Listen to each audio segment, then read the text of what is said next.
close till I get up. Time is barely on our side. I don't wanna waste what's left. The storm. તો આજે આપણે બનાવવાનું છે દૂધી ચણાના દાળનું શાક. તો આજે આ શાક તો નોર્મલ બધાયના ઘરમાં થતું જ હોય, પણ અમુક લોકોને આ શાક ઓછું ભાવતું હોય, આપણા ઘરના સભ્યો બધાયને ના ભાવતું હોય. તો હું એક નવીન રીતના બનાવું છું જે તમને બધાયને ના ભાવતું એ લોકોને પણ આ પસંદ આવશે. તો જય શ્રી કૃષ્ણ, કેમ છો બધાય? મજામાં? શિલ્પાકી ગુજરાતી રસોઈમાં તમારા બધાનું સ્વાગત કરું છું.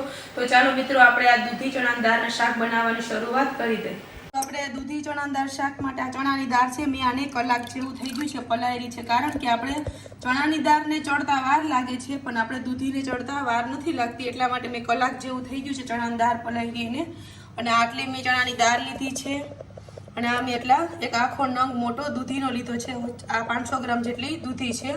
હવે આને આપણે બીજા બધા મસાલા છે જે આપણા ટમેટું છે, પછી મરચું ને આદું છે, લસણવાળી પેસ્ટ છે, લસણવાળી ચટણી છે, ધાણા જીરું, નિમક, આ શેકેલું જીરાનો પાવડર છે, ધાણા ભાજી છે, આમે આંબલી પલાળેલી છે થોડીક, આખું જીરું, હળદર, ચટણી વઘાર માટે તેલ અને હિંગ.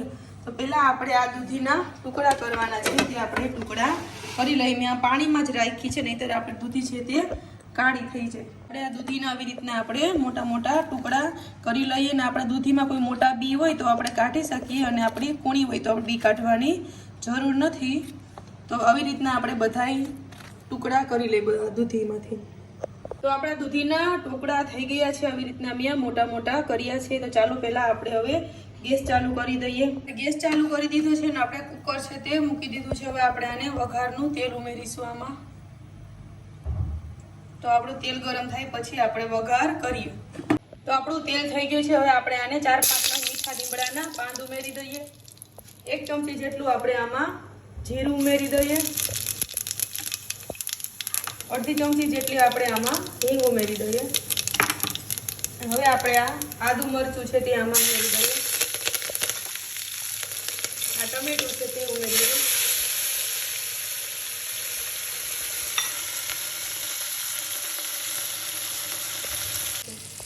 હવે આપણે આ મસાલો છે એકદમ સરસ આમાં મસાલા ચડી ગયા છે. હવે આપણે આમાં ચણાની દાળ છે ઉમેરી દઈએ.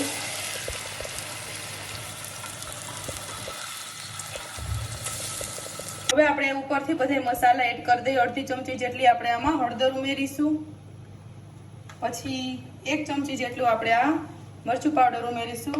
સ્વાદ અનુસાર આપણે આમાં નિમક ઉમેરીશું.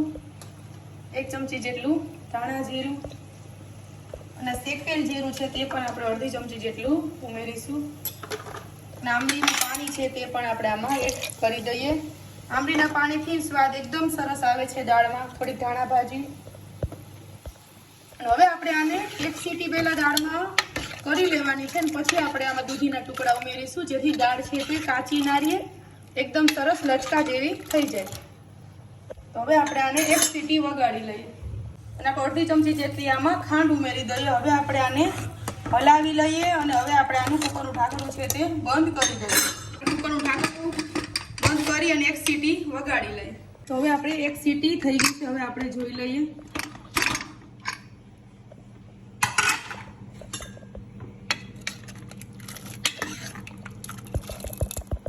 તો હવે આપણે આ જે દૂધી છે તે આમાં ઉમેરી દઈએ.